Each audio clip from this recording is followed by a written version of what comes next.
En el nombre del Padre, del Hijo y del Espíritu Santo. Dios Padre bueno, encomendamos nuestras vidas a tus manos y con mucha seguridad en que siempre has estado presente en ellas. Hoy queremos reafirmar nuestra fe, sabiendo que aunque a veces tenemos nuestras dudas, tú nos ayudas a mantenernos siempre a tu lado. Manténnos también cerca de nuestro Señor Jesús, que lo descubramos como nuestro compañero de camino, sabiendo que en Él tú te nos manifiestas y en Él tú nos has hecho a imagen y semejanza.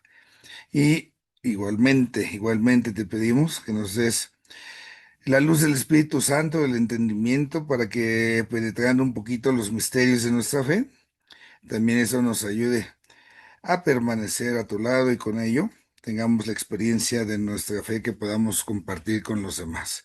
Te ofrecemos nuestro esfuerzo de esta jornada, de esta tarde, de esta clase, por aquellos que más están necesitando de ti en estos momentos. Te lo pedimos a ti, que vives y reinas por los siglos de los siglos. Amén. En el nombre del Padre, y del Hijo y del Espíritu Santo. Amén. Bueno, la semana pasada estuvimos viendo esta parte del lo que decíamos es la escatología. Empezamos con eso, lo que es la escatología en lo colectivo, la escatología en la etapa final, y vimos la dimensión cristológica. Esta dimensión cristológica es entonces lo que se refiere propiamente al Señor Jesús, la segunda venida de Cristo, y vamos a entrar hoy a la dimensión antropológica, lo que tiene que ver con nosotros los hombres. Pero pregunto antes de arrancarnos con lo antropológico, si hubiese de parte de alguno de ustedes alguna pregunta de lo que vimos la vez pasada, alguna duda para que podamos resolverla y podamos entonces ir avanzando. Damos a mano, creo que no tenemos dudas, ¿verdad? Bueno, entonces voy a compartir pantalla para que podamos ahí nosotros tener lo del día, lo de esta jornada.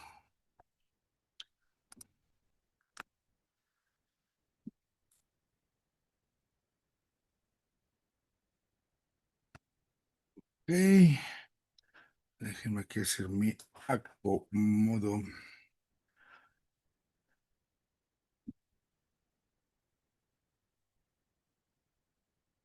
Bueno, entonces, ya les decía yo, vamos a entrar ahorita a esta partecita de la dimensión antropológica.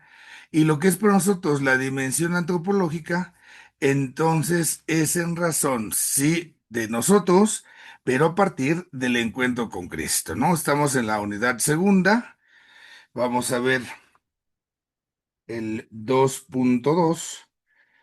Es esta dimensión antropológica y tiene tres elementos.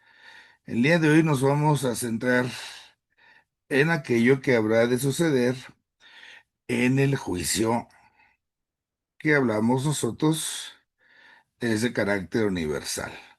Los otros dos elementos es lo que tiene que ver con la resurrección de los muertos. Esto lo tenemos ahí en nuestro programa. Ujú. Nada más es para que podamos ubicarnos. Tenemos acá la cuestión de la vida eterna. Ahí hablaremos de la cuestión del cielo. Y también tenemos la cuestión de la muerte eterna, que es la retribución del impío. Y pues propiamente acá estamos hablando del infierno. Entonces, eso es ahorita lo de nuestro segundo punto. Hoy, espero en Dios, podamos considerar esto del juicio universal.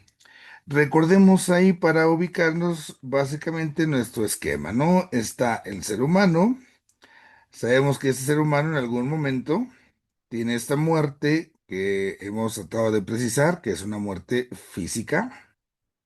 Y después de esta muerte física empieza ya lo que es una vida en el más allá, que llamamos vida eterna, ¿no?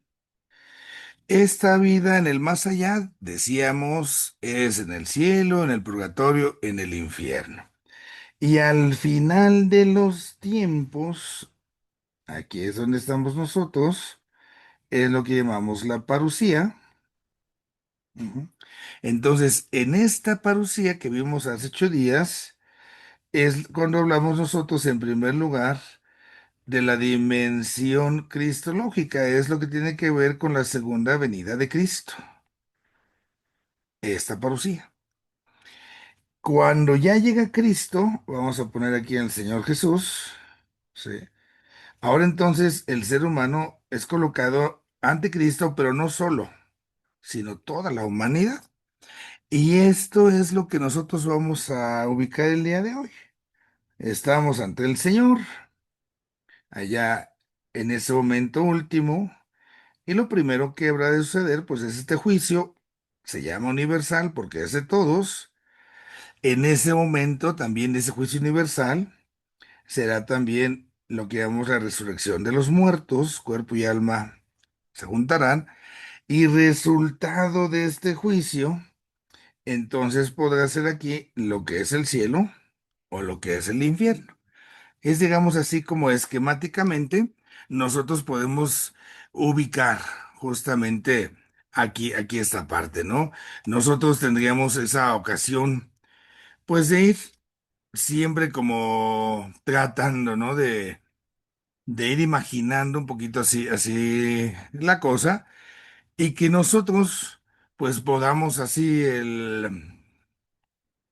tener como esa ocasión, pues decir, bueno, de esta manera es como yo puedo imaginar, al menos aproximarme en el conocimiento, pues gráficamente, pues esta parte, ¿no? Nosotros no tenemos ocasión de hacer más que esto. La imaginación, pero no una imaginación nada más a ver qué se me ocurre, ¿no? Es la imaginación que va brotando por la reflexión que se hace en la misma revelación. Es lo que Cristo nos va diciendo. En esta parte del juicio universal puede ser para nosotros, por ejemplo, muy útil el pensar en la parte del juicio que está reflejando la Capilla Sixtina. Es una de las imágenes quizás de las más conocidas que nos ayudan a nosotros a darnos una idea, ¿no? De cómo este juicio universal está plasmado, pues ahí, hermosamente en la obra que hace Miguel Ángel. El Señor Jesús de una manera maravillosa se muestra y en torno suyo, ¿no? Toda esta parte de la creación.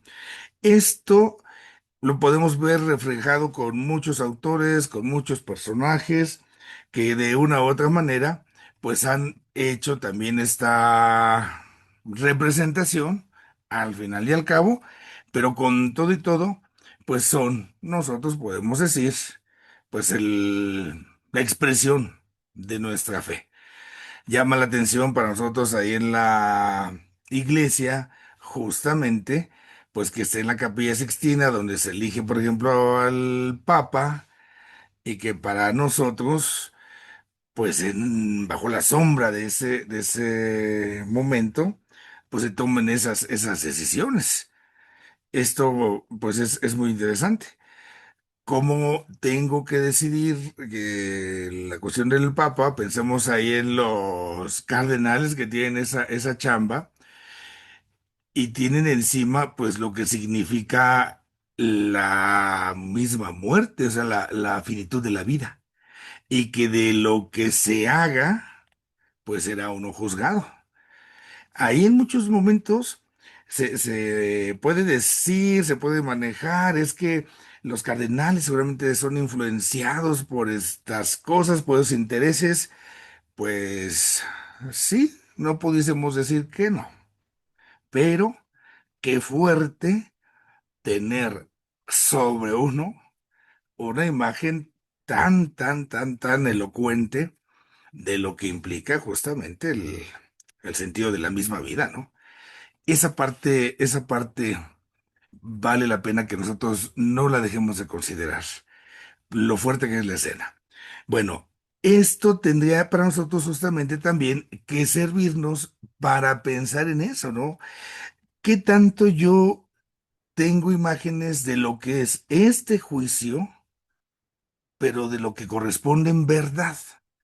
Porque cuando hablamos a lo mejor del juicio universal, empezamos a hacer una elucubración de cosas que, bueno, no, es que va a ser el final del mundo, es que Dios a mí me va a condenar, es que Dios nos, no queremos ni imaginarnos, ¿no?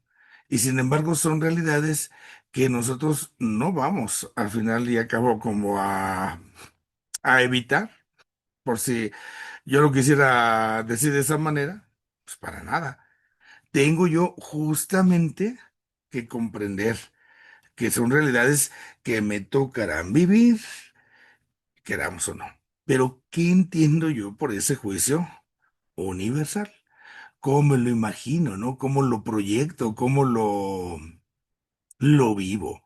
Entonces, la idea de esta clase del día de hoy, en buena medida, va a corresponder también a purificar y a purificar esas ideas equivocadas que a veces vamos teniendo, que a veces nos van comunicando, y que entonces estamos ahí pensando, no, es que en el juicio va a estar ahí el Señor Jesús, y va a ser seguramente alguien juzgándonos y acusándonos, y es que dicen que lleva la libretita, ¿no? Y vamos apuntando en los pecados y que me haga un descuentito. Bueno, entonces, vamos a ver, ¿de veras? Vamos a ver eso. Bueno, nuestro punto de partida para nosotros, hablando del juicio, pues es recordar ya en esto que tenemos, es recordar que un día vendrá este juicio universal.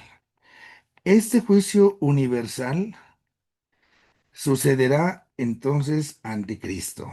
Él es el que es constituido como juez de vivos y muertos. En la misma profesión de fe, ¿no?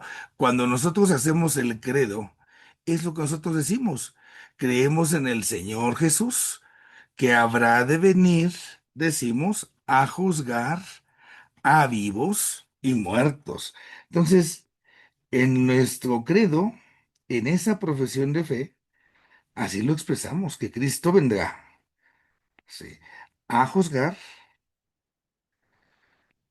Y decimos entonces, este juicio es a vivos, pero también a muertos. Entonces, hay algo que nosotros estamos justamente creyendo, afirmando desde esta realidad. ¿Qué es lo que vamos a encontrarnos? Entonces, el juez ya lo estamos terminando. Es el Señor Jesús. Ahora, el que va a ser presentado, pues es el ser humano. Pero este ser humano, con todo el conjunto de la humanidad, con todos los seres humanos, seremos juzgados, por eso es universal. Aquí nosotros vamos a destacar que es el ser humano en su totalidad. Ya es entonces el cuerpo resucitado con el alma. Esta es la diferencia primera respecto al juicio particular. El juicio particular es cuando uno muere en este mundo, es juzgada solamente el alma, porque el cuerpo ha quedado sepultado en este mundo. Se presenta el alma ante Dios. Aquí no. Aquí ya es el ser humano total en su conjunto, es el que viene a ser juzgado delante de Dios, y ahí es donde nosotros vamos a darnos cuenta que ya estamos justamente teniendo cuerpo y alma. Esta parte está expresada desde el inicio en nuestra profesión de fe. Lo segundo que conviene aquí no olvidar es que si vamos a tener un juicio, el juicio, ese es el sujeto que juzga, Cristo, ¿no? El que va a ser juzgado es el hombre. Pero el juicio, ¿sobre qué será?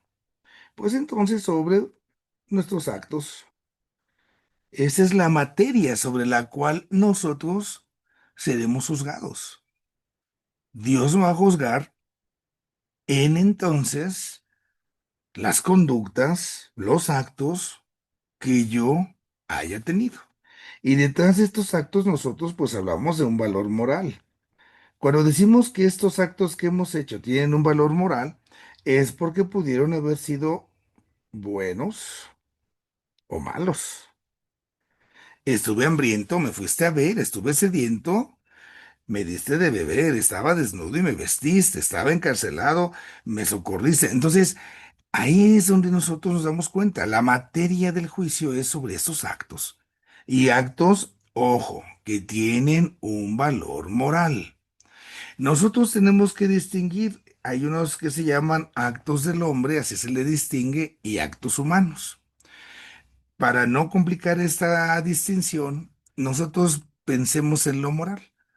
¿Voy a ser juzgado en el dormir? Pues no. El que yo duerma, eso es un acto que es propio, no tiene un valor moral. No es algo que voy a dormir por maldad. No. Ahí nosotros tenemos que distinguir estas realidades, porque a veces queremos emitir juicios sobre realidades que no corresponden. Veo que llega un niño que está gritando en la iglesia y qué niño tan desobediente, tan grosero, pero resulta que es un niño, por ejemplo, que tiene autismo, que hay mucha gente, que hay mucho ruido, tiene una crisis. Yo no puedo juzgar a ese niño por esa conducta. Es aquí donde nosotros debemos hacer esa distinción. Es importante para que no pensemos que el juicio va a ser sobre cosas que no. Y el hecho de que entonces nosotros hablemos de estos actos implica que en la persona, en el ser humano, hay un regalo que Dios nos ha dado y que conocemos con el nombre de libertad. Porque somos libres, es que podemos actuar. Y sobre esa libertad que Dios nos ha dado y que Dios nos conserva, es por eso que nosotros podemos elegir. Y el elegir ya va a llevarnos a lo bueno o a lo malo que uno quiera. Es tu elección, es tu decisión. El que nosotros destaquemos esto es bien importante. ¿Por qué? Porque tenemos que subrayar justamente cómo el Señor nos hace libres. No somos esclavos. Y dado que soy libre, entonces, por eso, como soy libre, yo tengo que aprender a hacerme responsable de esa libertad, de esas acciones que yo hago desde mi libertad. Y a partir de esto, ya tengo quien juzga, ya tengo a quien se juzga, ya tengo qué se juzga, ya tengo esta razón de la libertad y el resultado de este juicio es que entonces algunos podrán estar siendo parte de aquellos que vivirán en comunión con el Señor. Y habrá otros que estarán separados de Él, sí, que estarán totalmente alejados del Señor. Ujú. Pero esto es por mi decisión. Esto nos debe quedar bien claro, bien claro. Lo que el juez va a determinar es entonces fruto de mis decisiones. No es que el juez me vaya a determinar algo que no me estaba acá como correspondiendo, al menos ante Dios, ¿no? La injusticia de este mundo, no, ahí no nos metemos, pero tenemos que reconocer que si yo voy con un juez justo, ese juez justo lo que va a hacer es mirar mis actos y por esos actos, buenos, malos, seré juzgado y por lo tanto vendrá mi recompensa. Esta libertad de esta elección nosotros recordemos, porque soy libre puedo amar y porque puedo amar, puedo hacer el bien o puedo hacer el mal. Este estar en comunión con el Señor es lo que nosotros llamamos la vida eterna, es lo que llamamos nosotros la salvación. Y cuando uno está totalmente, absolutamente separado de Dios, esta es la muerte eterna, es decir, la condenación, el infierno. Del otro lado, pues tenemos ahí el cielo, propiamente. Entonces, pensemos un poco. ¿Qué tanto yo tendría que ubicar ya desde esta lógica? Si sé que en algún momento voy a pasar este juicio universal, si yo digo como creyente que Cristo va a juzgarme, ¿qué tanto quiero salvarme? Y si yo tengo ese anhelo, ese deseo de salvarme, pues entonces me debo yo de aplicar, ¿sí? Es una pregunta interesante.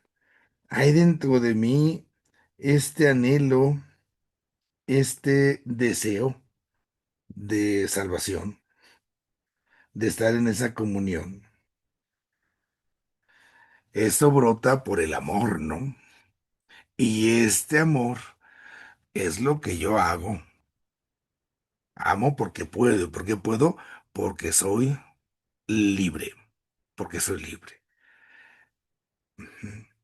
Esto es aquí el juicio que nosotros hablemos de asumir.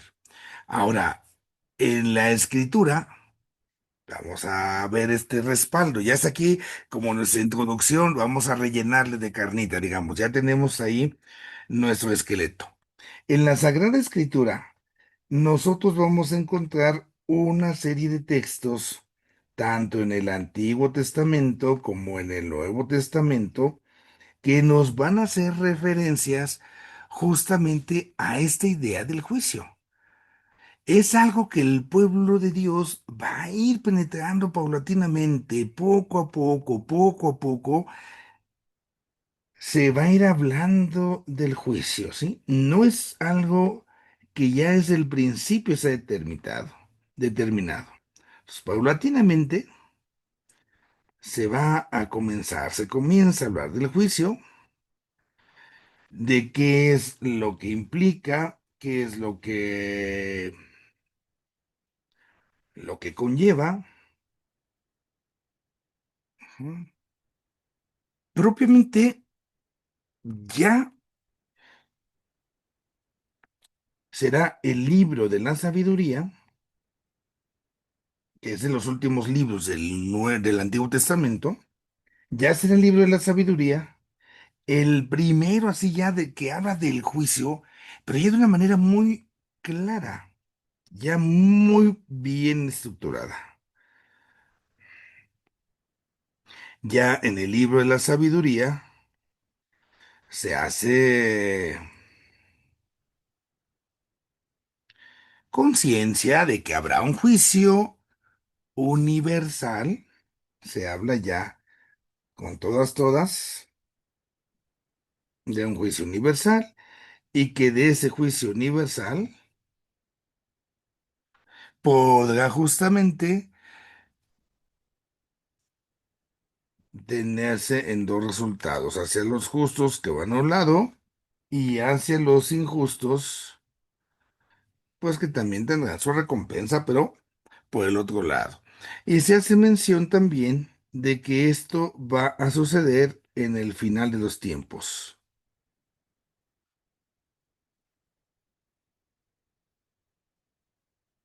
ahí en la parucía, ¿no? Es donde estamos nosotros ahorita ubicándonos. En el final de los tiempos es cuando esto se llevaría a cabo. Ahí.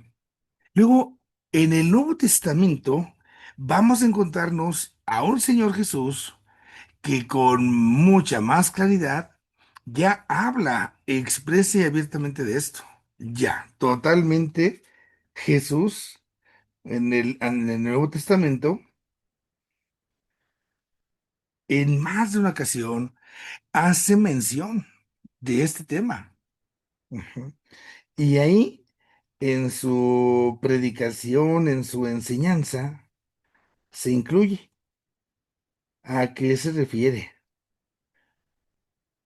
Él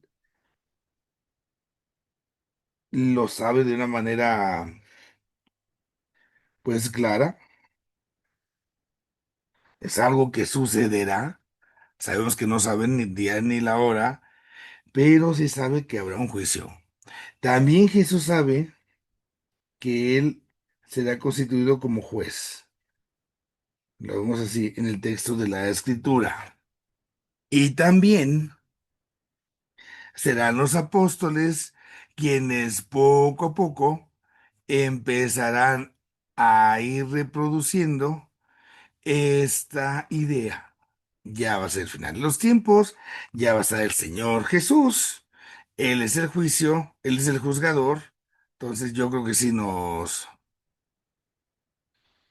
la dispensa, ¿no? Nos aliviana, por decirlo de alguna manera. Entonces, ahí hay ya una idea muy clara en el Antiguo Testamento, el libro de la sabiduría, y después ya en el Señor Jesús, está hablándose justamente de qué va a suceder y de cómo se tiene que llevar.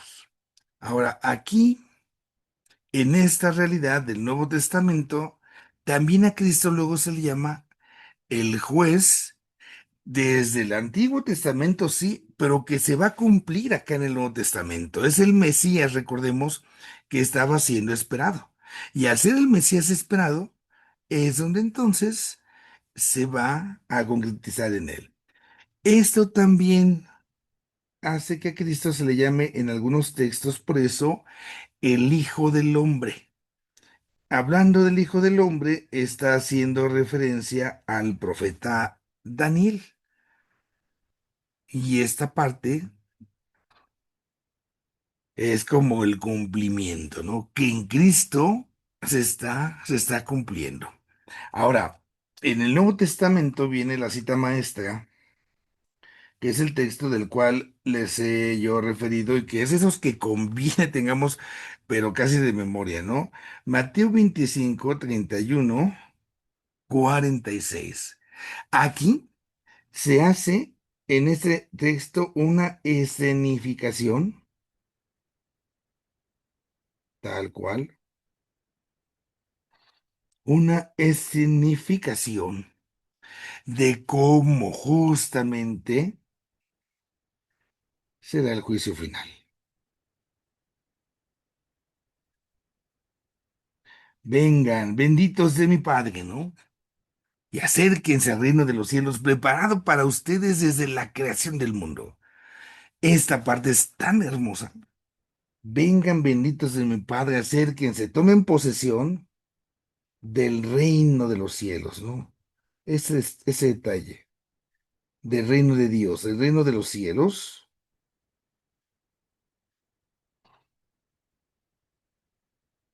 del reino de Dios, del reino de los cielos, que ha estado preparado para ustedes desde la creación del mundo. ¿Cómo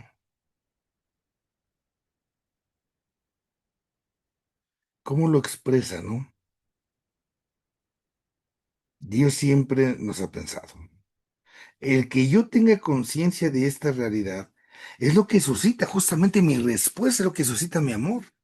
Y del otro lado, Mateo 25 también, cuando les dice, apártense de mí, malditos, y vayan al fuego eterno, pero aquí viene la diferencia. Ese fuego eterno que estuvo preparado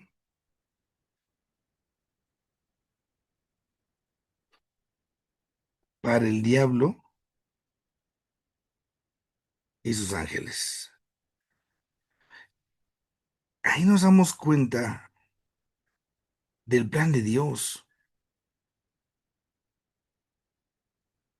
el plan de Dios, ¿no? Él quiere que todo el mundo se salve. Y el infierno, la muerte eterna, no está pensada, no está preparada para nosotros. Y ahí en la Sagrada Escritura nos muestra esto. Este texto de Mateo 25 es por eso fundamental, fundamental. Nosotros podemos justamente pensar esto, darle vueltas, pero hay una revelación. Ahí hay una revelación. Y esta revelación es la que nos pone al Señor como el que va a venir a juzgar a vivos y muertos, y decimos que su reino no tendrá fin. Bueno, en cada uno de los evangelios de las cartas paulinas, va justamente a aparecer este tema. Más adelante, en la reflexión que se hace, vamos un periodo más adelante, vamos a fijarnos ahora en los Santos Padres. Básicamente, en los Santos Padres podemos decir que en ellos, a pesar de la diversidad que tenían entre todos ellos, se encuentra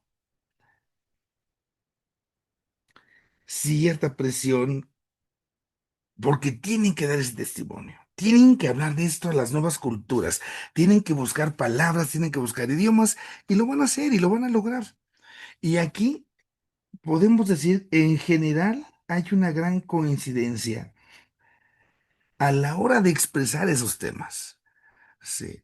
A la hora de hablar de este tema de la resurrección de los muertos, a la hora de hablar del juicio universal, hablar de la parucía, hay coincidencias. Entonces, esta partecita tenemos que decir, pues no hay como sobrefaltos. ¿Cuál es la coincidencia? Pues que hay una doctrina que enseña que el Señor Jesús es ese juez de vivos y muertos.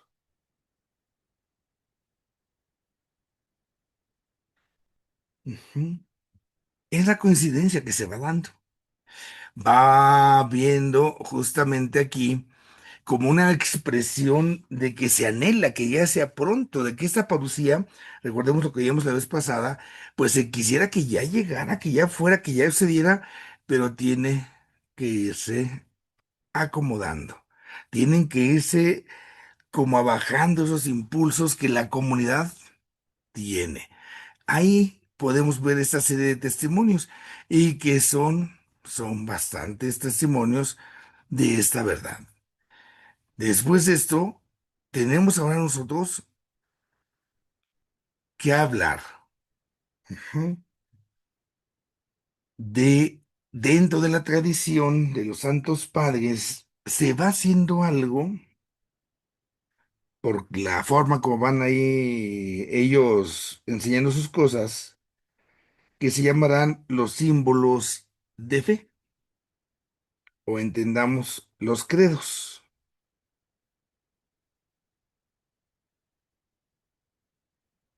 Los símbolos de la fe sintetizan, su nombre lo dice, qué es lo que nosotros creemos, ¿no?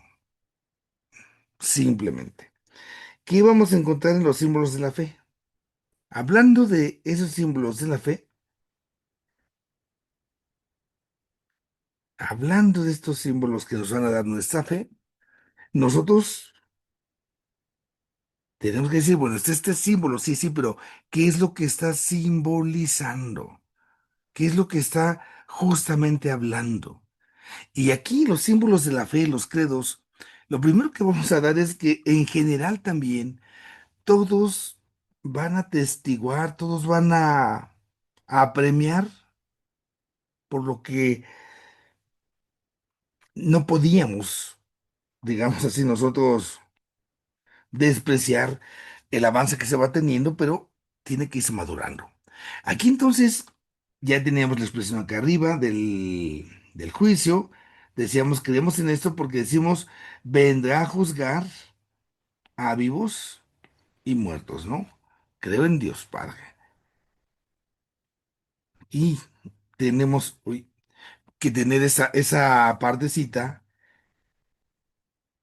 de creo en Dios Padre, creo en Dios Hijo, Dios Espíritu Santo, y se va elaborando, pero nunca se va a dudar de esta verdad, que Cristo, podemos decir, se va a sintetizar en dos elementos, en dos verbos. Cristo vendrá y Cristo vendrá a juzgar. Son las dos acciones. O Cristo va a regresar y regresará a esto. Y así se dará en la historia esta realidad de cómo vendrá, de cómo juzgará. Ahora, en esta realidad mencionamos un tema hace rato, no lo profundice, decimos que Cristo va a juzgar a vivos y muertos. Y aquí tenemos que precisar que juzgue a los muertos, pues ya están muertos. Padre, pero si ya tuvieron ellos un juicio acá, van a tener otro. Si acá uno tuvo este resultado, ¿va a cambiar el resultado? Entonces, en este juicio vamos a hablar primero de los muertos. Vamos a pensar que hoy es la parucía cuando viene Cristo, hoy es el juicio universal. Entonces, uno tiene que recordar que ahí nosotros, en el juicio individual, es por separado y solamente es el alma, solamente es el alma. Pero en el juicio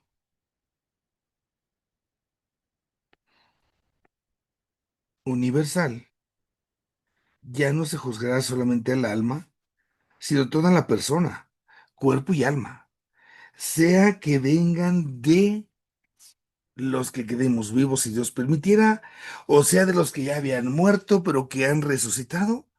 Entonces, ahí juzga cuerpo y alma, juzga la totalidad al hombre.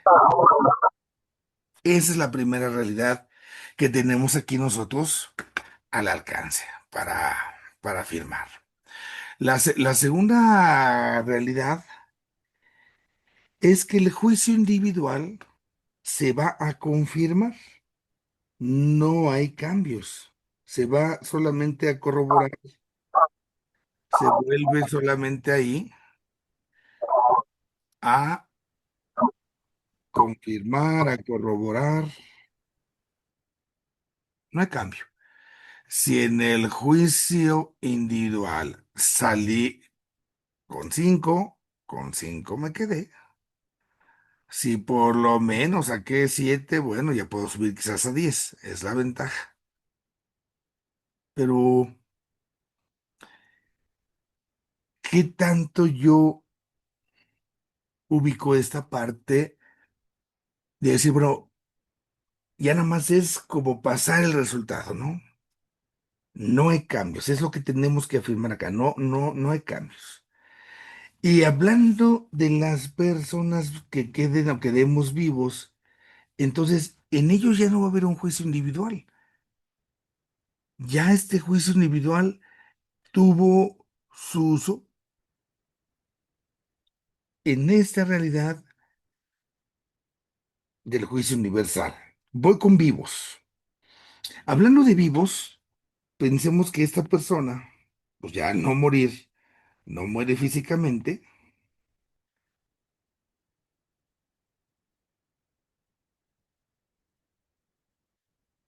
entonces será juzgada en cuerpo y en alma. Pero esta persona que quede viva, pues no conocerá la corrupción de la carne. ¿Por qué? Porque nunca murió. Cuando venga el final de los tiempos, no se habla de la muerte, de la muerte.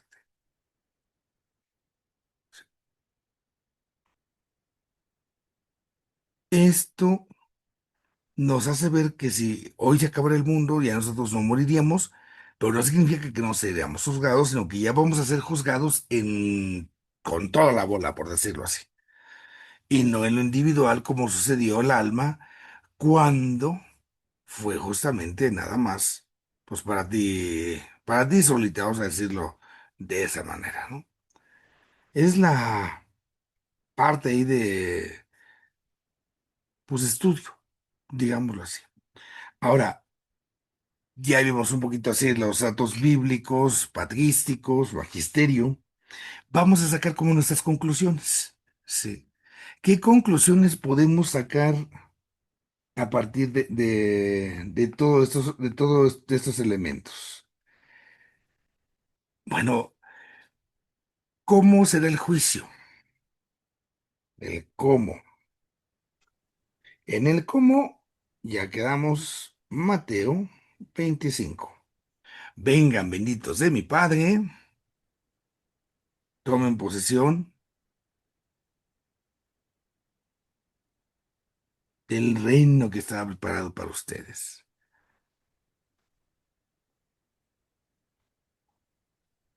Este es el cómo. Ah, es que me da miedo. Ponte a leer la Biblia. Ahí está, que te van a preguntar, ahí está, que te van a decir. Es como si tienes el examen y te dan las respuestas antes del examen. Híjola, pues yo me voy a poner a estudiarlas, estudiarlas. Pues estas son las respuestas del examen, lo que tiene Mateo 25. Esto es. Ahora, este juicio, dice el texto, serán congregadas todas las naciones,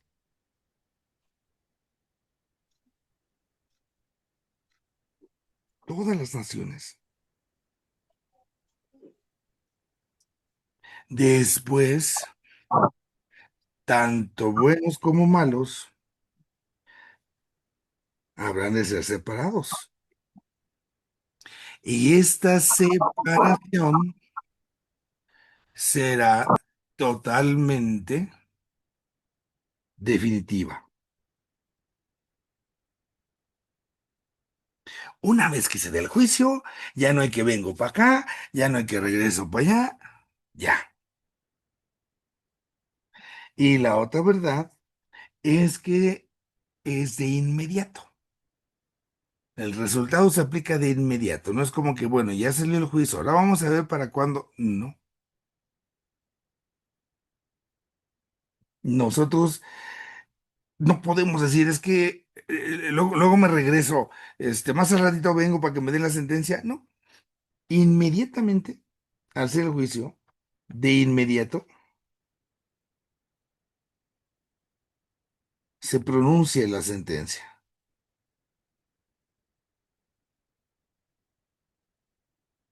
Inmediatamente se pronuncia la sentencia. No es que tenemos que esperar al día de mañana que venga en el juzgado, que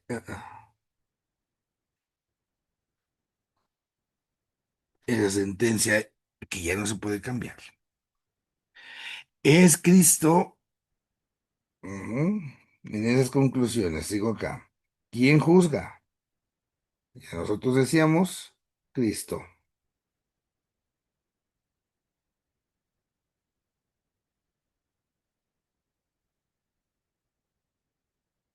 Y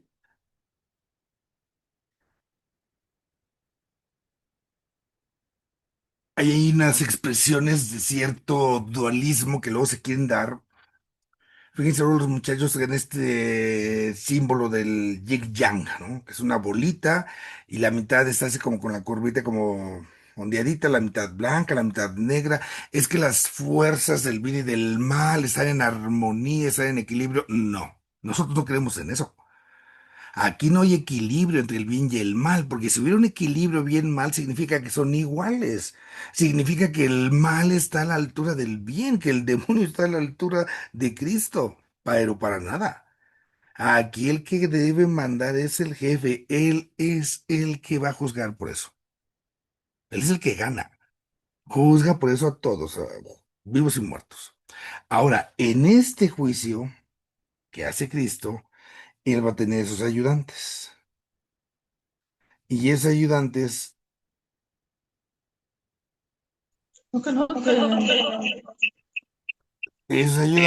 que va a tener Dios son los ángeles. Van a ser los mensajeros. Van a ser los servidores, lo describe la Escritura, ¿no? Y van a ir entonces a anunciar la sentencia.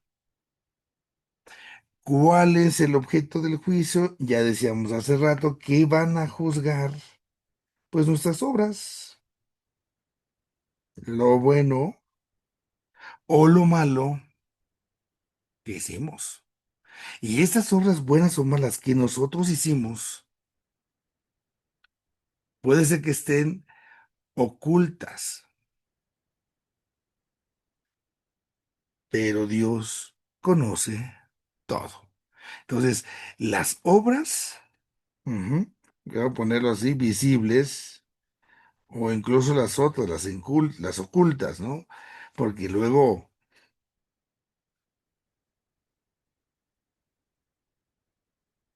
nosotros como que pensamos que Dios nada más ve lo de afuera, ¿no?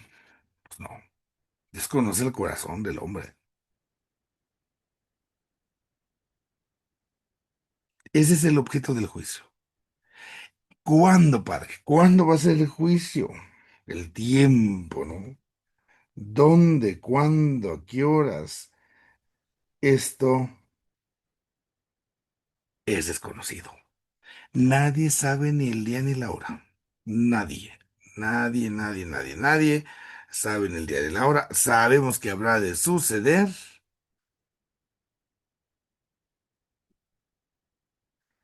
Sabemos que va a suceder. Sabemos quién lo va a hacer.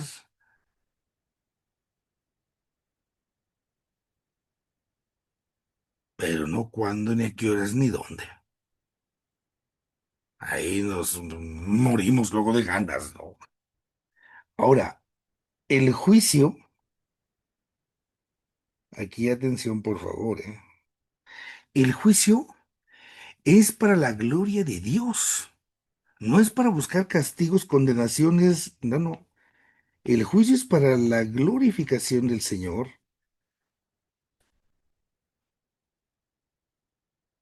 que en su poder nos ha creado y en su poder nos ha salvado, nos ha redimido.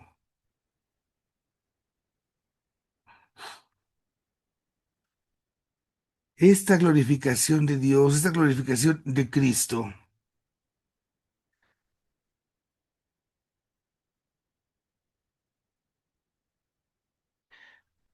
¿por qué se muestra? ¿Por qué se da a notar? Pudiésemos decir nosotros, porque justamente gracias al gobierno de Dios, vamos a ponerlo, gracias al gobierno de Dios,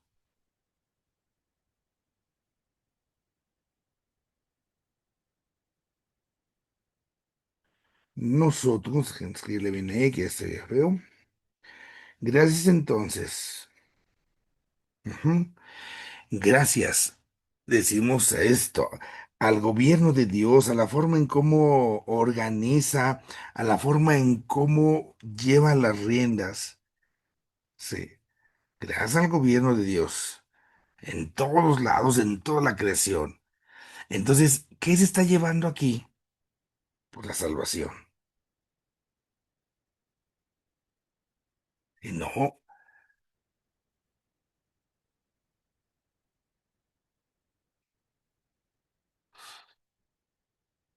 esta salvación es lo que le da la gloria a Dios porque su voluntad se está haciendo en Cristo. Está cumpliendo la tarea. O sea, ya llegue. Por eso te glorifico. Te alabo, Dios del Padre del cielo. ¿Por qué? Porque esas cosas las tiene escondidos a sabios y entendidos y esto es lo que mueve para salvarnos.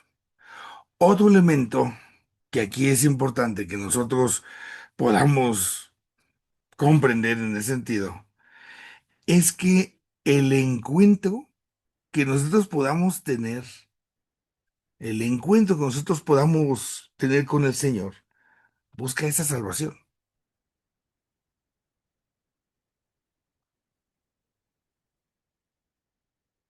Bueno, aquí tenemos así a grandes rasgos cómo es que podemos decir las cosas del juicio.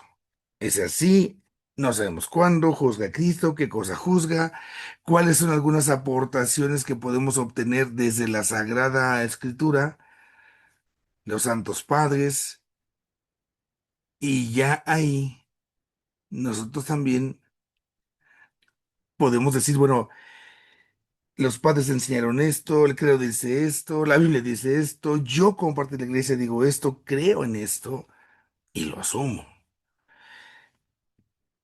El juicio, vamos a terminar con esta imagen. Entonces, es como si estuviéramos viéndonos en un espejo. Imagínense ahí, ahí está el espejo, ¿no? Ahí está el espejo en el que yo me estoy viendo. Entonces, si yo veo que hay algún defecto de imagen a imagen,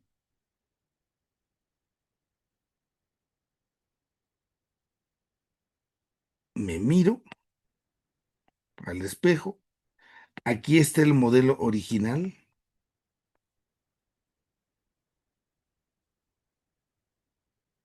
Aquí está ese modelo original.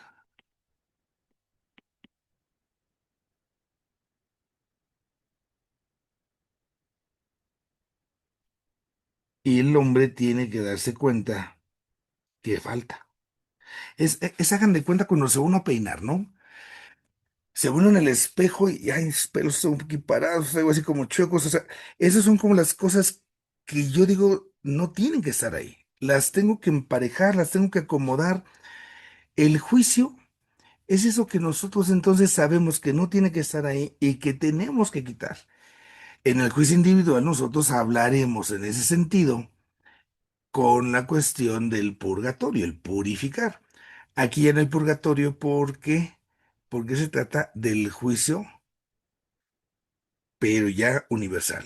Ya en este ya no hay vuelta, ya no hay vuelta de hoja, pero ni nada. Bueno, dejo de compartir pantalla para que estuviéramos algunas preguntas, algunas dudas, las pudiésemos expresar, por favor. Sí, pues aquí vamos a acomodar esto.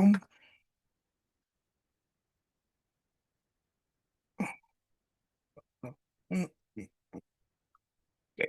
Bueno, vamos entonces a empezar. Tenemos acá acepta ZTE a 7050. No sé quién lo tenga, pero vamos a empezar.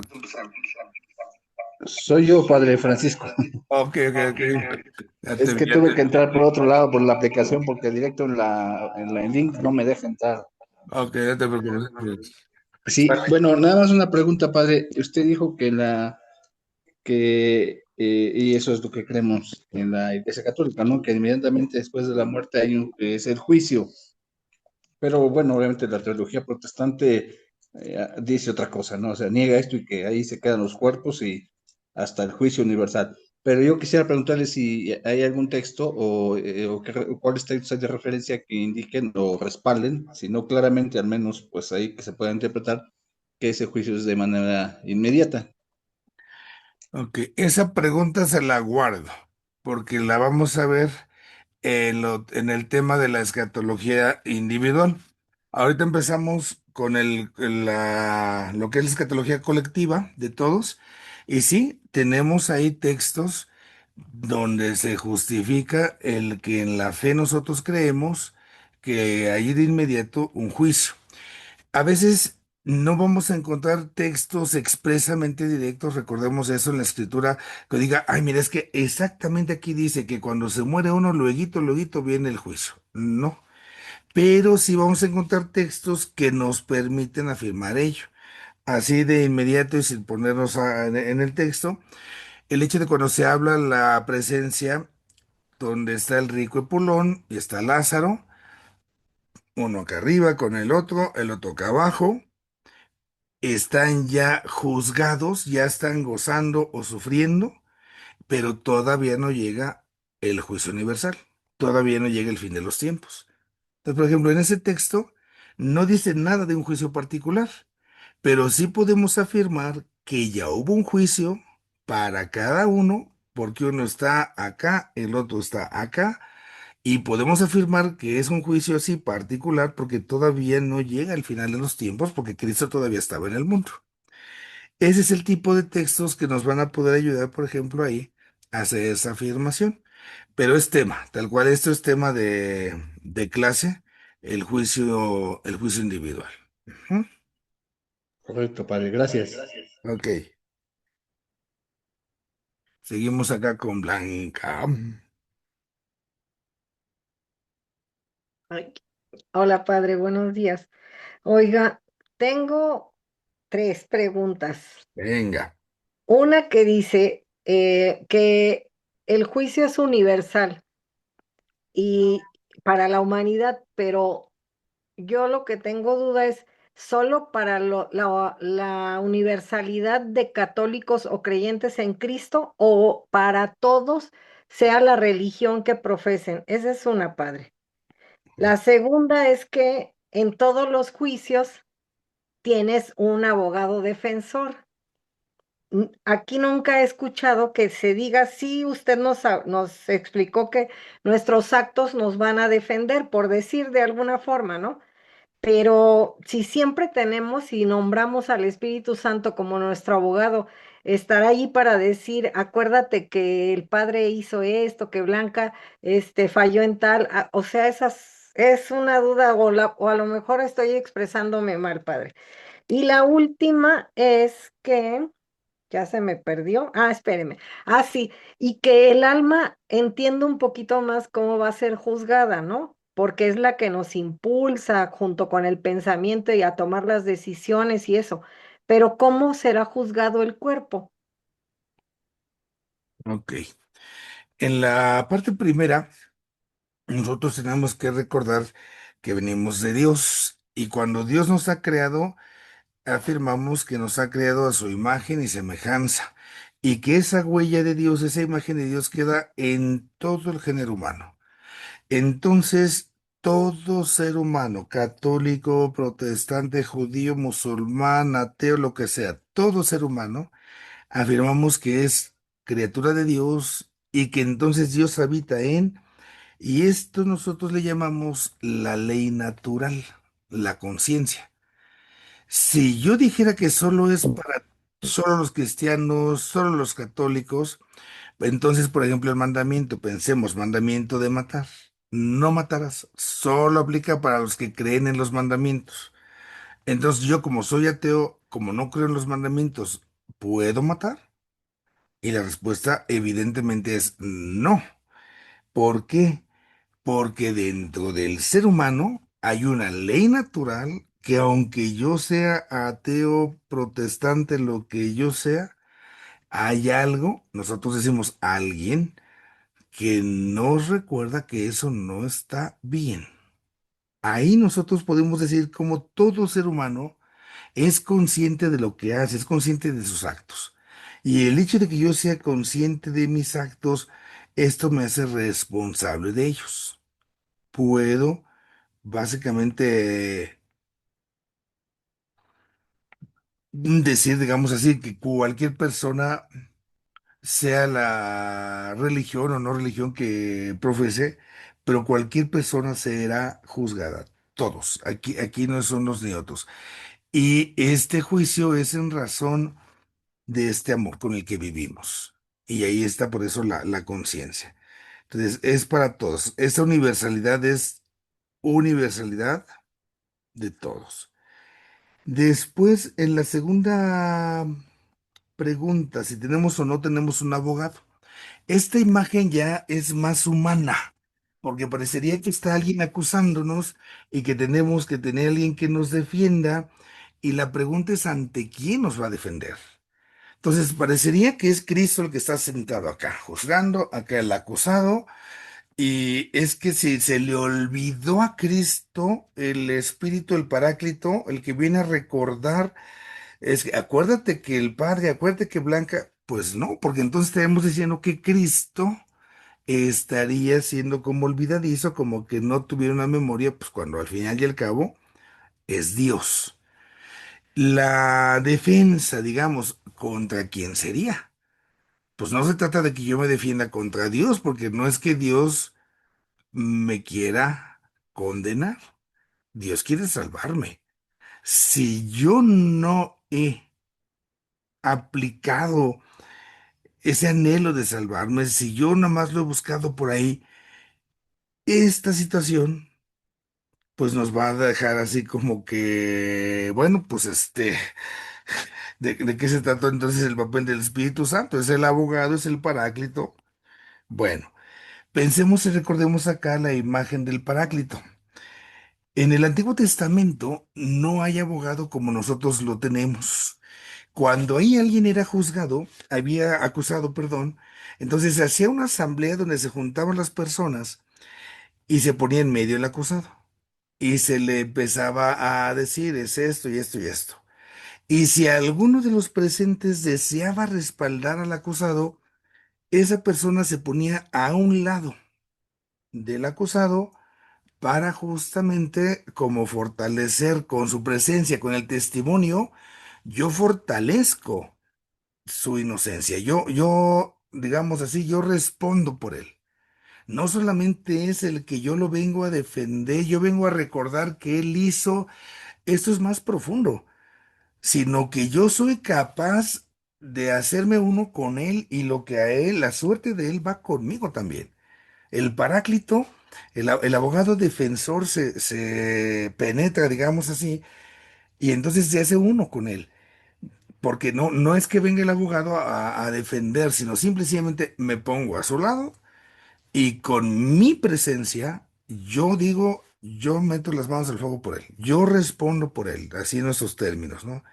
Entonces, nuestra presencia, podemos decir así, en el juicio ante Dios, al final es movida, también podemos decir por el Espíritu Santo. Él es el que nos alienta, nos anima, nos da vida.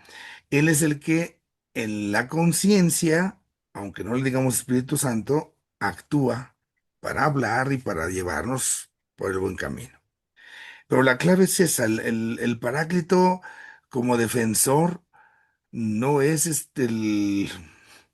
como lo imaginamos nosotros, que la defensa, el que acusa, no, es el que se pone al lado de uno, yo meto las manos al fuego por o sea, se hace uno, porque si me van a condenar y él me va a defender, pone las manos en el hombre por mí, pues también él se está arriesgando el pellejo, ¿no? Está también jugándosela totalmente conmigo.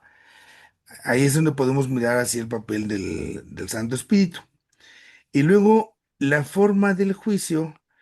No es tanto que juzgue por separado al alma y juzgue por separado al cuerpo. Más bien ahí la pregunta interesante es, si ya salió el, el alma, ¿no? Se quedaron separados. Si ya salió el alma, el juicio es sobre la persona, no es sobre el cuerpo. Por ejemplo, si yo dijera, voy a decir la oración, Juan está enfermo. Pero yo no digo nada más, la mano de Juan está enferma. No, Juan está enfermo. Todo Juan, aunque solamente esté afectada su mano. Es todo Juan. Cuando hablamos de una parte de nosotros, aunque solo sea el cuerpo o solo sea el alma, es la totalidad. Yo no puedo decir, por ejemplo, que soy hijo. Bueno, yo digo, soy hijo de mi papá y de mi mamá, pero yo no puedo decir, la mano es de mi papá, ¿eh? La otra es de mi mamá. No, todo en la totalidad está integrado. Entonces, el juicio como tal se predica de la persona. No vamos a decir, fue juzgada el alma de Blanca, no. Es el juicio de Blanca.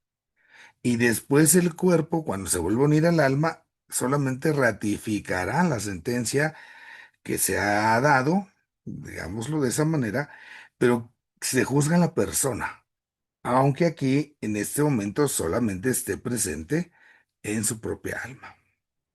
¿Sí? No sé si con esto quedemos. Sí, padre, muchas gracias. Perfecto. María Félix, seguimos con usted. Buenas tardes, padre. Hola. Bueno, ya nada más tengo una duda en cuanto cuando dice, por ejemplo, de la manifestación del Hijo de Dios. Esto es igual, por así decirlo, se va a dar al mismo tiempo en cuando se dé el juicio, o sea que viene primero Jesús, se manifiesta y habla ahí de que esta manifestación pues va a ser así como que mm, espectacular, por así decirlo, ¿no? Porque, por ejemplo, dice el Evangelio que va el sol se va a oscurecer, la luna dejará de brillar, y sucesivamente. Entonces dice que también los hombres desfallecerán de temor. Ante esto, entonces la pregunta es, bueno, es nada más una cuestión de temor, por así decirlo, que van a tener, pero no van a morir tal en ese momento, porque si llegan a morir, entonces ya tendrán, por así decirlo, el juicio final, pero ya no van a tener el juicio particular.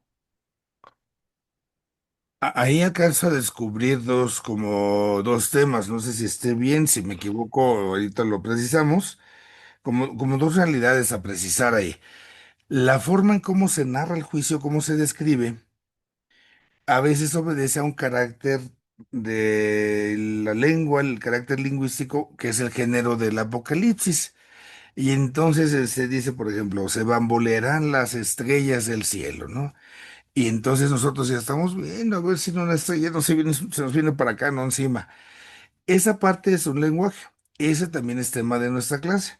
Ahorita estamos viendo, ya vimos dimensión cristológica, vamos a ver dimensión antropológica y viene al final la dimensión cosmológica. ¿Qué pasa con el cosmos, no?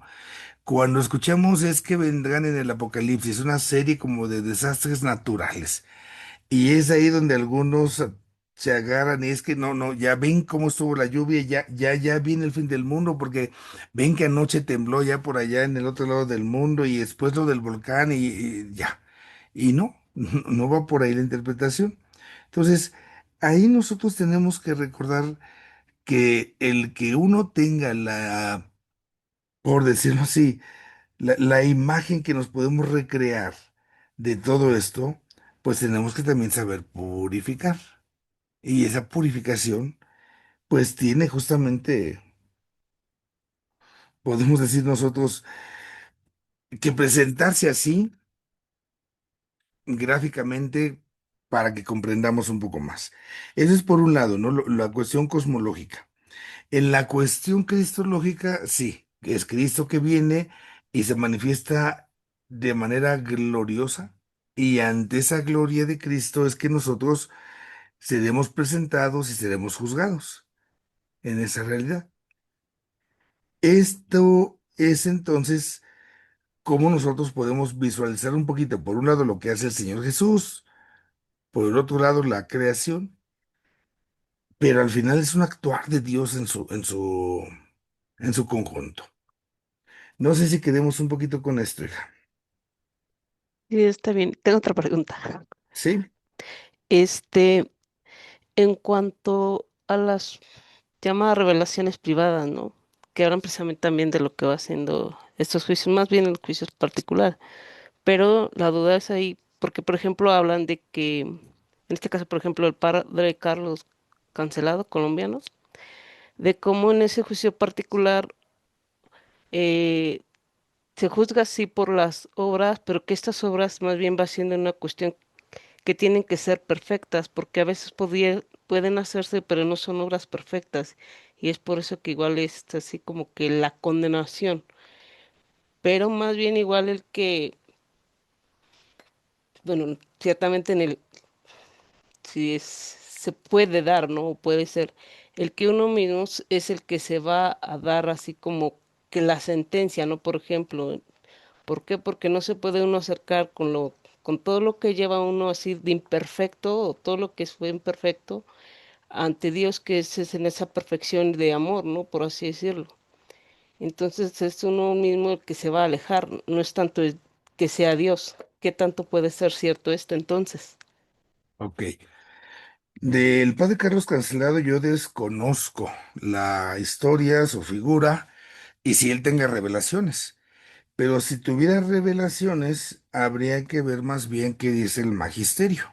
Cuando una persona tiene revelaciones, tienen que pasar ciertamente por un juicio que quede determinado si esto que yo estoy diciendo son revelaciones, son de acuerdo a la revelación pública que se da en Cristo para que se acepte.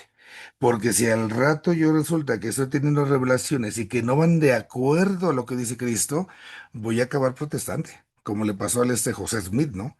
Vengo a completar, José Smith es el de los mormones, vengo a completar casi casi lo que le pasó a Cristo. O como Cristo lo dijo mal, ahora yo lo vengo a corregir. No, pues ubícate. Aquí el hijo del jefe, pues es el otro jefe, no uno, ¿no? Entonces, yo desconozco su historia de este fulano, si él tiene revelaciones o eso, pero cualquier personaje que pueda decir que tiene revelaciones se tiene que analizar para que sea coherente con la revelación plena que está dada en Cristo. Lo revela Gálatas 4, cuando llega la plenitud de los tiempos y ahí desarrolla San Pablo esta doctrina. De este fulano entiendo que es sacerdote, entiendo que por ahí hay algunos problemas fuertes doctrinalmente y que por esas cuestiones doctrinales está suspendido. Es lo único que sé, no, no sé qué enseñe o qué dejaba de enseñar. Sí sé que está suspendido por parte de la diócesis donde prestaba el servicio y a uno pues lo suspenden, pues no, no más de a gratis. Entonces por ahí alguna situación habrá que estar prudentes, ¿no? Si es la cuestión de la suspensión, más allá de lo conductual en su conducta, en su moral, si es por su enseñanza, si es en lo doctrinal, es importante que se esté atento. Hay ahí ahorita una especie como de necesidad de purificar el lenguaje, porque se decía es que yo no puedo acercarme a Cristo porque mis obras no son perfectas. Híjole, yo me quedé pensando, pobre de la prostituta que le agarró los pies, o el ladrón que estaba a su lado, o la que le llevaron a pedradas. Aquí no es la perfección de uno, porque el error gravísimo ahí es que la salvación ya me la gané yo. Como yo soy perfecto, ya me la debes. No, para nada, es totalmente lo contrario, al revés. Al revés. Yo, Dios, la obsequio, es un don, es un regalo. Y cuando yo caigo en la cuenta de regalo tan maravilloso del amor con que me aman, mi respuesta es el amor. Y yo entonces, porque respondo, yo doy el segundo paso, es por eso que entonces trato justamente de cambiar, de convertirme, pero tiene que brotar desde mi amor, que brota antes de que he sido amado. Lo dice San Juan. El amor consiste en esto, en que Dios nos amó primero. Papa Francisco se aventó el término ese inventado, ¿va? El verbo primerear, ¿va? Así decía el Papa Francisco. Es que el Señor nos primerea. O sea, nosotros no le vamos a ganar a Dios. Él nos ama primero y nuestra chamba es darnos cuenta cómo nos ama para que respondamos. Pero yo no me atrevería jamás, pero jamás en la vida, el decir que uno tiene que tener una perfección en las obras porque entonces dependería de mí y le diría yo a Jesús, ¿sabes qué, amigo? Tú a mí ni me serviste, aquí el chido soy yo. Eso es lo grave ahí. Lo que sí hay que tener cuidado, que era ya la otra idea que rondaba ahí, esa idea que se dice de autojuicio. Es uno el que se va a juzgar. Si yo digo que es un autojuicio a secas, Entonces también le dije a Cristo que lo que dice la Biblia está mal, porque nosotros estamos diciendo que creemos que Cristo vendrá a juzgar a vivos y muertos. Y si Él lo va a juzgar y me voy a juzgar yo, entonces, lo que decía Teresa de Calcuta, que es de donde proviene esta idea, y lo ponía más o menos en estas palabras, que cuando uno llega ante Cristo, vamos a ir ante el amor, y entonces dice, nos vamos a colocar ante Él y uno va a caer en la cuenta de cuánto amor nos ha hecho falta. Al verme en el amor, desde el amor, yo me daré cuenta que me ha hecho falta amor. Pero entonces el punto de referencia no soy yo, es es el amor, porque es el que me va a decir, por si fuera con palabras, mira, es esto lo que tenías que hacer y llegaste nomás a esto, ¿no? Entonces yo llego, contemplo el amor, me miro y digo, "Ah, caray, me falta por aquí". Y ya es entonces, pero a partir de este amor, Cristo, donde yo tengo que purificar lo que sea necesario. Es ahí donde habría que hacer esa precisión. Y es donde nosotros podemos sí hablar ya de un autojuicio, pero desde el juez, que es Cristo, ¿no? No el autojuicio en razón de que yo me juzgue a mí mismo, porque ahí corremos otro riesgo. O que somos bien buena onda, ay, ¿cómo me voy a condenar yo? No, no, sí. Sí, sí, sí, le menté la madre a mi suegra, pero no, no fue algo tan malo. Bueno, padre, me vengo a confesar, dice luego la gente, ¿va? Pero, pues nada más, ¿cuántos años tiene que se confesó? Pues como 18 años, ¿ay? Sus pecados, pues no, no tengo pecados graves, pues unas groserías y pues ya, qué bueno, ¿no? Este, soy tan buena gente conmigo, pues que ese sea un peligro, ¿no? Que yo me haga mi autojuicio así, uf, como cuando dice el maestro, casi, casi. Pónganse la calificación que ustedes crean que se merecen. Pues si no aprovechan, pues los que no aprovechan, pues por desaprovechados. Ponte 10, ¿no? Para que te dan la mano, pues. Y del otro lado, el otro riesgo es que luego somos también muy duros con nosotros mismos. Y que podemos caer en el otro extremo de decir, híjole, es que pasó una mosca y la vi con un odio jarocho. No, ya me condené, ¿no? Nos podemos ir al otro extremo. Entonces, aquí por eso la referencia benditos a Dios, pues es Cristo. Benditos a Dios. Por ahí quedaríamos en esta idea, María Félix. No sé, alguna cosita más, hija. Sí, gracias, padre. Te queda más claro. Perfecto, hija. Vamos con Luis Felipe. Gracias, padre. Padre, mi pregunta es en este sentido, mire, cuando el juicio final se suceda, que no sabemos, ya no se explicó ni cuándo, ni la hora, etcétera, pero cuando el juicio final sucediera ya como tal, ¿existirá o deja de existir el purgatorio? Ahora, la pregunta la complemento con esto. Para aquellos que estén en condición de estar vivos, pero que tengan una deuda pendiente, ahí ya no habría la condición del purgatorio para complementar su purificación, ¿sí?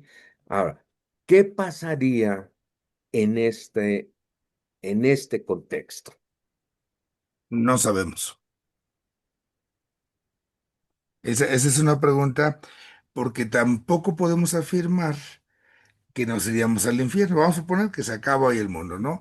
Sí, Y andamos acá nosotros y uno podría decir, híjola, no estoy al 100. Pero tampoco somos tan jodidones, ¿no? Sí brincamos al purgatorio, pero justamente como ya es el juicio final, ya ujú, no habrá este purgatorio, ya no estará esa etapa de purificarse. Entonces, de alguna manera, no sabemos, tendría que ser una purificación en el Señor, pero no pudiésemos determinar así, cómo sería, cómo pudiese ser. Pudiésemos ahí elaborar pensamientos, pero ahí sí no pudiésemos afirmar, ah, pues así, asá, Lo que sí es que una vez que esté este juicio final, purgatorio no hay. Ahí sí, para arriba, para abajo, Ya. O sea, podríamos pensar en la misericordia de Dios. Sí, o sea, todo va en su misericordia, pero habría también como una manera de purificarnos, sin duda alguna, porque diríamos ahí, en esta realidad, quienes ya pasaron por ahí, digamos así como que alguien se murió antes que nosotros y tenía la misma calificación que nosotros, teníamos 8, no 10, pero este como ya se murió antes, pues ya le tocó reponer esos 2 puntos, ¿no? Y aquí nosotros, ¿cómo los vamos a reponer? Nada más así, del cielo nos van a caer, no habrá nada, o habrá un último momento de sufrimiento que sea sufrimiento en el amor o sufrimiento purificador. Ahí sí estamos imposibilitados. De acuerdo, padre. Gracias. Ok. Leti, vamos con usted. Pues a mí me brincó la misma duda que a Luis Felipe realmente. Yo también era por ahí, y dando el ejemplo de las calificaciones. Digo, pues, si tengo 7, me voy a quedar ahí en ese 7, porque yo decía si había purgatorio o no, pero ya usted lo explicó. Y ahorita que usted lo dice, en ese padecer. Pues digo, me viene a la mente, se me ocurre así muy gráfico, ¿no? Pues a lo mejor mi cercanía al Señor está un poquito más lejana que el que tiene 10, ¿verdad? Y que tendré que ir caminando poquito a poco para acercarme. Pero ya me quedó claro con lo que le dijo a Luis Felipe. Y me resultó otra duda con lo de Blanquita. A mí me enseñaron que la explicación en la plática prebautismal, para justificar el nombre, no sé si es no sé si es correcta la expresión, justificar el nombre del bautizado, se dice que ese nombre del santo va a ser el abogado de ese pequeño en su juicio. Claro que usted acaba de explicar la postura del Espíritu Santo. No sé si sería la misma postura de los santos o qué tan cierto es, porque tengo como 50 años creyéndolo así, ¿verdad? No sé cómo usted está. Esa parte de los santos en el bautismo, pues ya le desgraciamos a los que no tienen nombre de santos. Si yo les dijera todos los nombres que luego me tocan bautizar, quiero decir, ay, Diosito. Pero eh, fíjese que un sacerdote me dijo ahí, ajá. el niño, los papás tienen la obligación de, de, de velar porque sus hijos con esos nombres raros sean los primeros santos con ese nombre raro. Sí, es ahí como depresión, pero bueno, así me lo Ya, enseñaron, padre. ya la dejamos peor, hijo, así como están los papás, ya salió peor. Eh, no puedo yo afirmar aquí alguna cosa, digamos así, que magisterialmente hubiese alguna determinación en esto, yo no conozco. Creo yo que obedecería más a una forma en la cual a veces uno hace el hincapié para que el santo bajo el cual somos encomendados interceda por nosotros. Pero también sería como a lo mismo, ¿no? En esa tarea de intercesión, al final y al cabo. Esta tarea de conocer el santo de uno, el pedirle, el tener a nuestro lado su presencia como ese ejemplo para llegar a Dios, como ese intercesor, pero así como la cuestión de que venga a defendernos, que venga el abogado defensor. Esa palabra de defensa es la que estaría complicada. Ujú. No me atrevería yo ahí. Sí es importante lo del nombre del santo por intercesor, sin duda alguna. Por ahí vale la pena mucho recordarlo, manejarlo, ¿no? pero ya como abogado, es que si yo digo que el santo es mi defensor, como abogado defensor y me va a defender de Dios Padre, híjole, ya le quedé mal al jefe de jefes. Ajá. Sí, ya como usted lo plantea, obviamente es un juicio de amor, pero ahorita lo acaba de decir perfecto, ¿no? El intercesor en toda la vida del pequeño. Yo creo que es una buena postura. Sí, y la intercesión. Ok. Gracias, padre. Le hago yo una pregunta ahora a usted, ahí en esta línea. ¿Usted alguna vez ha platicado con algún muerto? Bueno. Platico, sí, ahí sobre todo ahora que mi madre con mi padre que están muertos, pues sí, pero los platico, pues no sé, en mi corazón, en mi pensamiento, claro que platico con muchos, muchos que ya partieron. Con San Judita, su santo patrono ahí del changarro. ¿No? También platico más con mi Madre Santísima y con mi queridísimo Jesús, pero sí. Esta parte, la pregunta se la hago y salvaguardo ahí a María y a Jesús, pero cuando nosotros rezamos, más allá de los tipos de rezos y oraciones, al final un rezo, una oración es una plática que uno establece con un ser humano que vivió hace no sé cuánto tiempo, que murió y que su cuerpo quedó enterrado quién sabe dónde y que su alma nosotros podemos confiar que está en la presencia de Dios y le digo yo a este santo que interceda por nosotros y que al igual que mi abuela está a la espera de la resurrección de la carne y de ese juicio universal, pero que justamente al estar ya más cercano de Dios, pues yo le digo, San Juditas, San Pedro, San Pablo, rueguen por nosotros, rueguen por nosotros. Esta oración de intercesión es justamente la vinculación que se hace en el amor. Y sí, sí hablamos con los muertos. No con muertos como lo andan haciendo por ahí, esos de la santería y que con zombies y que en lugar de cada quien su santo, aquí es cada quien su muerto y que te asignan y nada, no son jaladas, ¿no? Aquí nosotros tenemos justamente esa familia de Dios de la cual somos parte y a la cual suplicamos en intercesión. Y es ahí donde entonces puedo yo entender todavía la importancia de los santos. Es lo que se llama la comunión de los santos en el credo. Sí, creo en la comunión de los santos.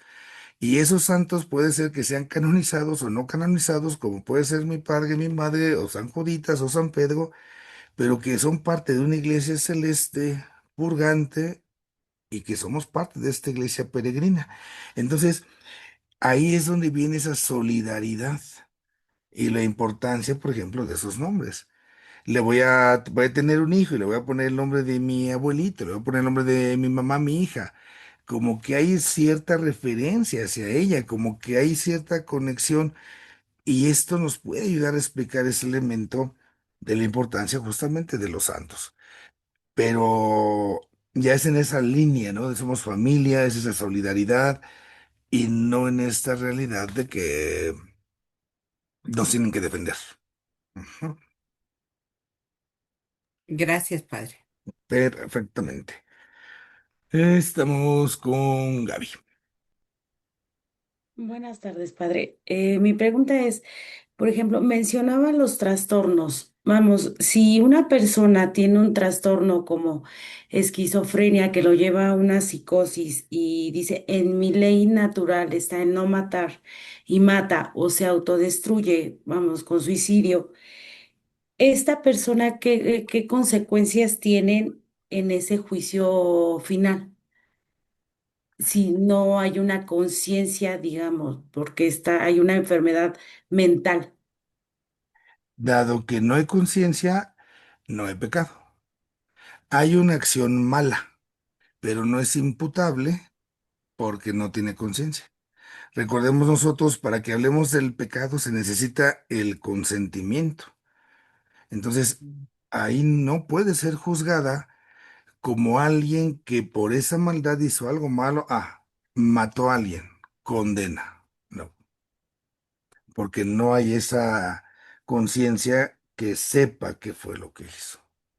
Ahí Tampoco para los que se autodestruyen, bueno, vamos, los que se matan a sí mismos. depende de la conciencia. O sea, acá la conciencia es la que nos está dando pauta a las cosas. Vamos ahí a hablar de personas que se suicidan. Entonces, ahí uno dice, bueno, el suicidio es bueno, es malo, sabemos es malo, no es algo bueno terminar con la vida. Pero el que una persona que está bien, digamos, no hay una afectación en la mente, pero que llega a esa determinación, pues no fue que diga, ay, soy tan malo que me voy a matar del puro gusto de ser malo. No. O sea, dicen por ahí muchos, es que salió por la puerta fácil. Al revés, fue lo más difícil. ¿Qué sintió, qué presiones había ya en su vida, en su existencia, que entonces en algún momento determinado, en esa angustia, veía nada más esta única opción y dice, me suicido? No hay maldad. No hay maldad. Si hay algo malo, si hay pecado, aquí sí hay pecado porque sí se están dando cuenta que están haciendo algo que está mal.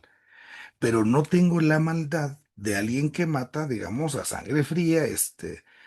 Aquí viene toda esta otra realidad, todo lo que está en el entorno, el atenuante, digamos así. Ok, gracias. Muy bien, Gaby. Vamos, hay dos preguntas acá en el chat, dejen compartirlas. Ay, Dios santo. Ah, sí, cancelado, el padre cancelado. ¿Qué función, nos preguntan, tiene el ángel de la guarda? El custodiarnos, el cuidarnos. El también ahí estar con nosotros, el acompañarnos, el tener esa tarea, literalmente, que Dios le está dando, le está otorgando, para que entonces en ese acompañarnos vaya tratando de, junto con el Espíritu Santo, de custodiarnos y guiarnos, ¿no? Por el buen camino. Cuando salen esos dibujitos, bueno, salían, creo ya ni salen ahora de las caricaturas, ¿no? Que sale el angelito bueno, el angelito malo. Justamente es esa parte, ¿no? El acompañarnos, el custodiarnos. Esta parte es importante que cuidemos nada más el que no lo veamos como esa parte de defensa, como si nos toca defender a defendernos del Padre Dios. Ujú. Bueno, creo que estamos ahí ya a mano de preguntas. Les voy a dejar una tarea ahora. Ahí los que tengan acceso a sus parroquias, ahora que no estén sus párrocos, se meten a la sacristía. Miren, hace no mucho que se cambió el misal romano. Cuando se cambió el misal romano, se empezaron a sacar varias ediciones. La primera edición que se sacó de esta nueva versión, es un misal romano que editó Buena Prensa, que está por aquí así de gordo. Es una cosota fea, súper ultra gorda, de papel Revolución. Si en alguna de sus parroquias tienen ese misal, háganme favor de tomarle foto a las plegarias de Cuaresma, a los prefacios, perdón, los prefacios de Cuaresma. No me acuerdo ya cuál es, si no lo tengo yo aquí al alcance. Hay un prefacio de Cuaresma, si no me falla la memoria, espero que no, que habla justamente de cómo Jesús viene a defendernos del Padre. Este misal que sale traducido tenía 26 errores y este era uno de ellos. Después, si en su parroquia ya está, después de esta versión, lo tuvieron que corregir y ya salieron otros misales ya más decentes, ya no tan anchotes y gordos. Salió uno que es la editorial BAC española y otro otra vez de Buena Prensa, pero ya más chiquillos. Si llegaran a tener los dos ahí en sus parroquias, comparen. Una vez que encuentran cómo dice la, la primera traducción y compárenla con la segunda traducción que ya salió corregida en la traducción y nos la traen de tarea para la próxima clase, para que lo platiquemos eso y veamos justamente cómo en el mismo texto litúrgico hecho por especialistas pasó esto, ¿no? Ha sido como a la hora de traducir del latín al español, se quedó esa parte de que Cristo nos viene a defender del Padre. Este, la expresión, cómo se tenía que comprender, cómo se tenía que traducir, ahí es la chamba. Bueno, vamos a hacer nuestro recito. En nombre del Padre, del Hijo y del Espíritu Santo. Dios Padre bueno, con gratitud nos ponemos en tus manos. Al terminar hoy esta sesión, te pedimos humildemente nos concedas la ocasión, la oportunidad de seguir creciendo en nuestra fe. Ayúdanos también a tomar conciencia de nuestros actos cotidianos, nuestras palabras, nuestros pensamientos, para que sabiendo que en cada uno de ellos vamos respondiendo al amor que nos has tenido, hagamos siempre ese esfuerzo de tal manera que al encontrarnos con tu Hijo Jesús cara a cara, podamos alcanzar a gozar de la vida nueva. Te lo pedimos a ti, Padre bueno, a ti que vives y reinas por los siglos de los siglos. Amén. Y que les bendiga Dios Todopoderoso, Padre, Hijo y Espíritu Santo. Amén.